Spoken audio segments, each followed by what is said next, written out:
जो भी selected text है उसके फॉन्ट को चेंज कर सकते हैं।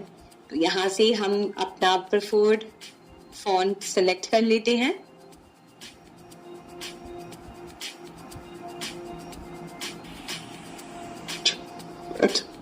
मान लें हमने एप्टॉस डिस्प्ले सिलेक्ट किया। सिलेक्ट करने के बाद आप अगर फॉन्ट की साइज को चेंज करना चाहते हैं तो फॉन्ट साइज में आकर आप साइज को चेंज कर सकते हैं। जैसे जैसे आप इंक्रीज करेंगे फॉन्ट की साइज इंक्रीज होते हुए आपको दिखेगी। तो ये हमने फॉन्ट के साइज को चेंज कर दिया।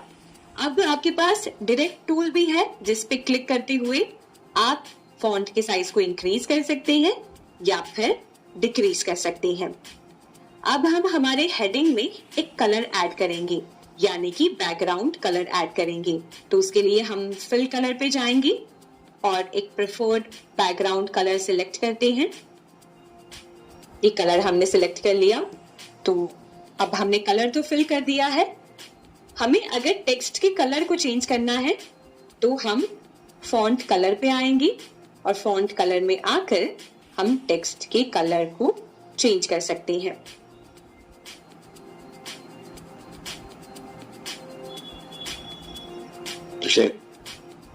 आप देख सकते हैं कि हमने टेक्स्ट के और बैकग्राउंड के कलर को चेंज कर दिया है। अब हम जानते हैं फॉर्मेट पेंटर टूल के बारे में।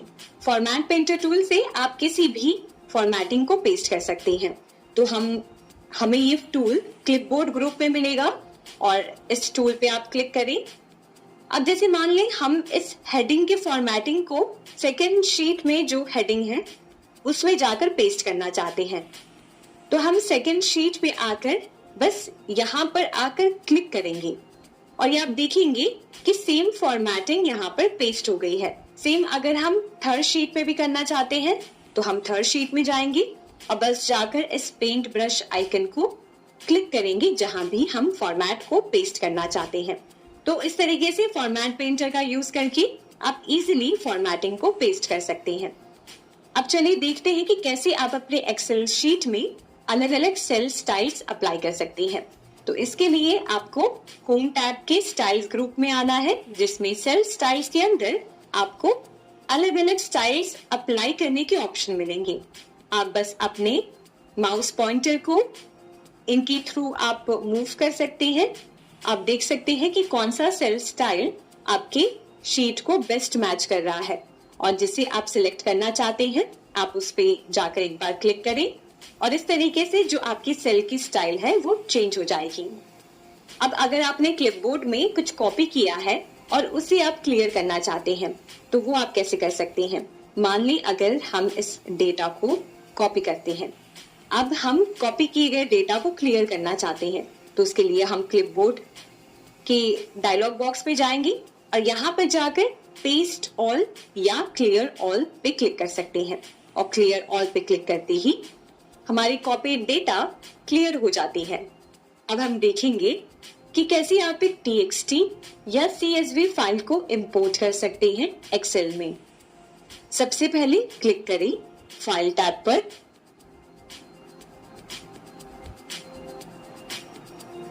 ओपन पे क्लिक करें। अब यहां से आपको फाइल लोकेट करनी है।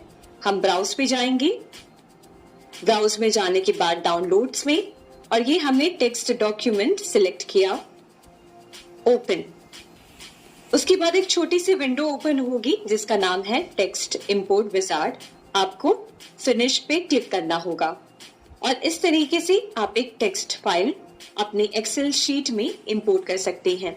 अब देखते हैं CSV फाइल आप कैसे इंपोर्ट कर सकती हैं।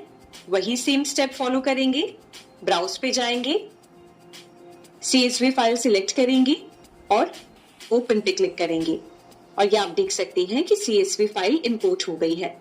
तो इस तरीके से आप चाहे तो एक टेक्स्ट डॉक्यूमेंट या CSV फाइल को डायरेक्टली एक्सेल शीट में इंपोर्ट कर सकते हैं। अब आइए देखते हैं कि जब आप किसी एक्सेल शीट को तैयार करते हैं, जब आप उसे कंप्लीट कर देते हैं, तो आप उसके पेज के लेआउट को कैसे चेंज कर सकते हैं। मान लीजिए हम इसे प्रिंट करना चाह रहे हैं। अब यहाँ पे आप प्रिंट पे आते हैं तो वही सेम चीजें कि अगर जितनी कॉपीज आप इसकी बनाना चाहते हैं वो कॉपीज आप सिलेक्ट करेंगे यहाँ से। उसके बाद आप यहाँ पे अगर मतलब कुछ स्पेसिफिक पेजेस को ही प्रिंट करना चाहते हैं, अगर आप चाहते हैं कि पेज नंबर 4 से लेकर पेज नंबर 6 तक प्रिंट हो, तो आप वो यहाँ से सिलेक्ट करें। फिर जैसे हमने अभी बात की कोरिलेटेड की कि जहाँ पे आप चाहते हैं कि आपने जो पेजेस सिलेक्ट किए हैं वो सेम ऑर्डर में प्रिंट हो, यानी कि पेज नंबर 1, 2, 3 ये 3 प्रिंट हो जाए। उसके बाद सेकंड बैच शुरू हो जिसमें 1, 2, 3, फिर थर्ड बैच शुरू हो 1, 2, 3। और अगर आप चाहते हैं कि अलग अलग बैच वाइज नहीं, पर जो सेम पेपर्स हैं वो एक साथ निकल कर आए, तो वो आप यहाँ से ये ऑप्शन सिलेक्ट करके आप वो कर सकते हैं। इसी के साथ आप चाहें तो पेज का जो ओरिएंटेशन है वो पोर्ट्रेट या लैंडस्केप सिलेक्ट कर सकते हैं। तो अगर आप पोर्ट्रेट सिलेक्ट करते हैं तो पेज कुछ इस तरीके से आपका नजर आएगा। अगर आप लैंडस्केप सिलेक्ट करते हैं तो पेज कुछ इस तरीके से नजर आएगा। फिर यहाँ से आप जो है उसकी साइज सिलेक्ट कर सकते हैं। ये हमने A3 सिलेक्ट कर लिया, ये हमने A4 यहाँ से सिलेक्ट किया। अगर आप लीगल कोई डॉक्यूमेंट प्रिंट कर रहे हैं तो आप वो यहाँ से सिलेक्ट कर सकते हैं। अगर आप कोई लेटर प्रिंट कर रहे हैं तो लेटर के फॉर्मेट में आप इसे कर सकते हैं। तो अगर आप यहाँ पे इसे नॉर्मल मार्जिन में प्रिंट करना चाहते हैं तो आप वो कर सकते हैं। अगर आप मार्जिन को वाइड करना चाहते हैं तो आप वाइड मार्जिन में प्रिंट कर सकते हैं, नैरो करना चाहते हैं तो नैरो कर सकते हैं।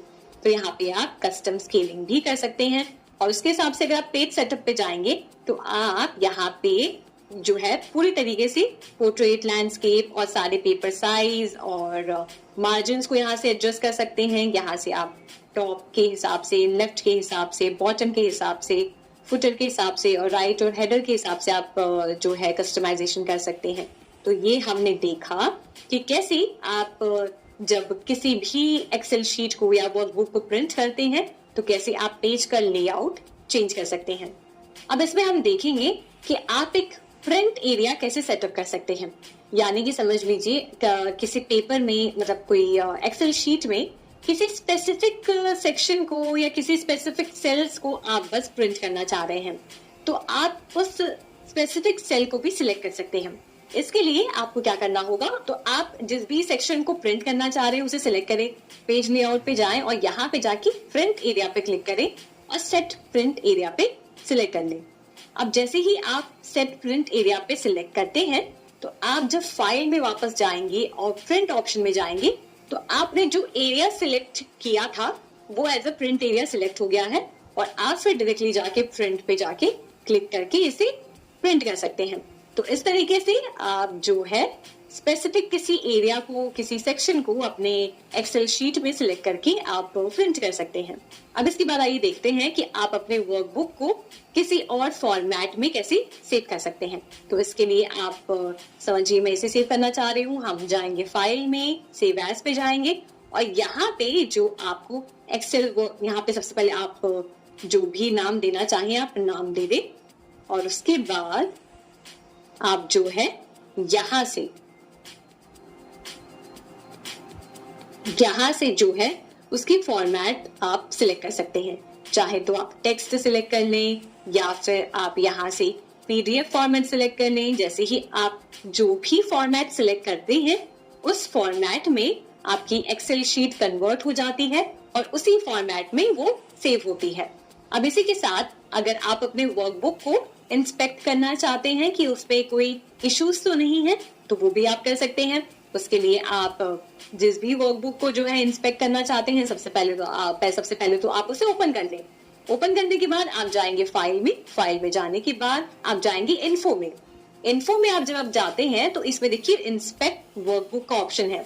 इसमें आप चेक फॉर इश्यूज में क्लिक करें और यहाँ से आप अपने डॉक्यूमेंट को इंस्पेक्ट कर सकते हैं जहाँ पे लिखा है check the workbook for hidden properties और पर्सनल इंफॉर्मेशन। तो ये बता देगा आपको कि क्या आपके वर्कबुक में कोई ऐसी हिडन जो है कोई इन्फॉर्मेशन तो नहीं है, वो आपको डिटेक्ट करके बता देगा अपने आप। उसके बाद एक्सेसिबिलिटी बता देगा कि अगर कोई डिसेबल इंसान आपके डॉक्यूमेंट को पढ़ रहा है या देख रहा है तो क्या उसके लिए वो रीडेबल है, क्या वो उसे जो है आसानी से रीड कर पाएगा, क्या उसे कोई डिफिकल्टी तो नहीं होगी, वो ये चेक करके बता देगा। उसके बाद कंपैटिबिलिटी, यानी कि अगर किसी के लैपटॉप में अगर आप किसी को जो है अपना जो है एक्सेल शीट शेयर कर रहे हैं और अगर आप देखना चाहते हैं कि मैंने जो एक्सेल शीट बनाया है क्या वो